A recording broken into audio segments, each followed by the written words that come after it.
When 46-year-old Todd Pierce's life ended in a fiery car crash 18 months ago, I like to remember in that way. it was only the beginning of a lengthy battle for his family over the accidental death insurance policy provided by his employer. Despite an official ruling that it was an accident, the insurance company MetLife claimed it was suicide and refused to pay the $224,000 claim for a death they claimed was the result of intentionally self-inflicted injury. It wasn't even about the money. It's about an allegation. How can you say that about somebody?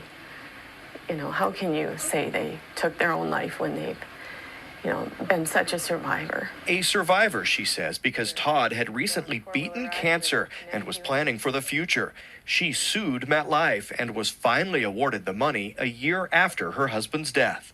But according to an investigation by correspondent David Evans published in this month's Bloomberg Markets magazine, many life insurance beneficiaries whose claims are denied never see a dime.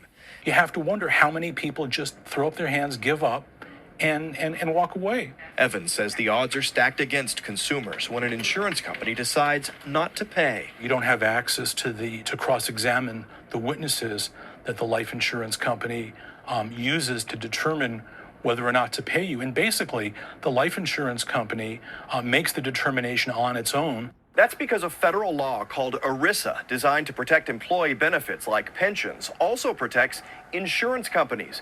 It preempts state law on insurance and denies consumers both jury trials and punitive damages if they challenge an insurance company in court. The life insurance company doesn't need to have a lot of evidence, just a little bit, to justify their decision not to pay out. In a written statement, the insurance company says the Bloomberg report grossly distorts the facts, that insurers paid $59 billion to life insurance beneficiaries in 2009, the last year with complete statistics. And less than 1% of life insurance claims are disputed. Still, some denials raise questions.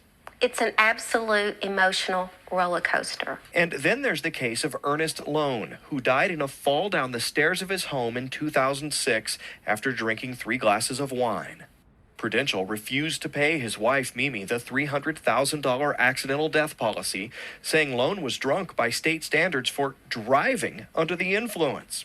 His wife sued and was finally awarded the money last November. I think the most disturbing part of this process was that I thought my insurance was going to protect me, like most consumers do.